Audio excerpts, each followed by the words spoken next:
Hi ನನ್ನ ಮುದ್ದು ಮಕ್ಕಳೇ, ಎಲ್ಲರೂ ಹೇಗಿದ್ದೀರಿ? ಎಲ್ಲರೂ ಆರಾಮಾಗಿದ್ದೀರಿ ಅಂಥೇಳಿ ಭಾವಿಸ್ತಾ ಮುಂದಿನ ಅಭ್ಯಾಸವನ್ನು ನೋಡೋಣ ಬನ್ನಿ.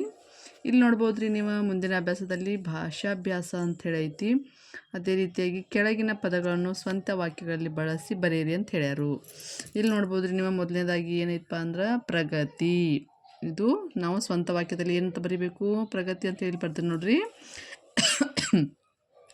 ನಮ್ಮ ದೇಶವು ತಂತ್ರಜ್ಞಾನದಲ್ಲಿ ಪ್ರಗತಿಯನ್ನು ಹೊಂದಿದೆ ಅಂಥೇಳಿ ಬರೀಬೇಕು ಮೊದಲನೇದು. ಇದು ಎರಡನೇದು ನೋಡ್ರಿ, ಸುತ್ತುವರೆ. ಎರಡನೇದು ಏನೈತಿ? ಸುತ್ತುವರೆ ಅಂತ ಹೇಳೈತಿ. ಇದನ್ನು ಏನಂತ ಬರಿಬೋದು ನಾವು ಸ್ವಂತ ವಾಕ್ಯದಲ್ಲಿ? ನಮ್ಮ ದೇಶ 3 ಕಡೆ ಸಮುದ್ರಗಳಿಂದ ಸುತ್ತುವರೆದಿದೆ ಅಂಥೇಳಿ ಬರಿಬೋದು.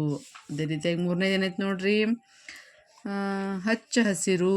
ಹಚ್ಚ ಹಸಿರು ಅಂದ್ರೆ ನಮ್ಮ ಮನೆಯ ಸುತ್ತಮುತ್ತ ಹಚ್ಚು ಹಸಿರಿಂದ ಕೂಡಿದೆ. ಆಯಿತು. ಇಲ್ಲಿ ನಾಲ್ಕನೇದು ನೋಡ್ರಿ, ಬಲಿದಾನ. ಬಲಿದಾನ ಅಂದ್ರೆ ಸ್ವಂತ ವಾಕ್ಯದಲ್ಲಿ ಏನಂತ ಬರಿಬೋದು ನಾವು? ನೋಡ್ರಿ, ಅನೇಕ ತಾಯಂದಿರು ದೇಶಕ್ಕಾಗಿ ತಮ್ಮ ಮಕ್ಕಳನ್ನೇ ಬಲಿದಾನ ಮಾಡಿದ್ದಾರೆ. ಆಯಿತು. ಆಮೇಲೆ ನೋಡ್ರಿ, ಐದನೇದು ಏನಪ್ಪ ಅಂದ್ರೆ ಬೀಡು.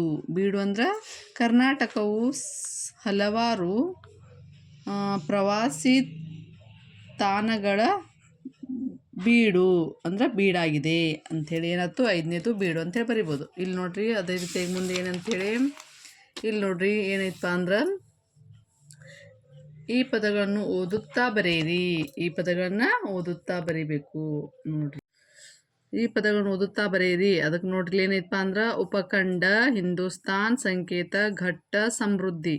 ಇವು ಅದಾವಲ್ಲ, ನೀವು ಇದನ್ನ ಓದುತ್ತಾ ಬರಿಬೇಕು. ಇಲ್ಲಿವರೆಗೆ ಇವಷ್ಟು ಬರಿಬೇಕಾಗ್ತದೆ. ಅದೇ ರೀತಿಯಾಗಿ ಎರಡನೇದು ಏನೈತಿ? ರಾಘವಾಂಕ, ಅಲ್ಲಮ, ಅಬ್ಬಕ್ಕ, ಹಚ್ಚ ಹಸಿರು, ಕಿತ್ತೂರು. ಇವುಗಳನ್ನ ಓದುತ್ತಾ ನೀವು ಬರಿಬೇಕು ಇಲ್ಲಿವರೆಗೂ. ಅದೇ ರೀತಿಯಾಗಿ ಮೂರನೇದ್ದು ಕಾಶ್ಮೀರ, ಕನ್ಯಾಕುಮಾರಿ, ಧರ್ಮ, ಕೃಷ್ಣ, ರಾಷ್ಟ್ರ. ಇವು 3 ಆಯಿತು. ಈ ಅಭ್ಯಾಸ ಒಳಗೆ ನಾವು ಈ ಭಾಗ ಒಳಗೆ ಇಲ್ಲಿವರೆಗೂ ನೋಡಿದ್ದೀವಿ. ಇನ್ನು ಮುಂದಿನ ಭಾಗದಲ್ಲಿ ಇದರ ಮುಂದಿನ ಅಭ್ಯಾಸವನ್ನು ನೋಡೋಣ ಮಕ್ಕಳೇ.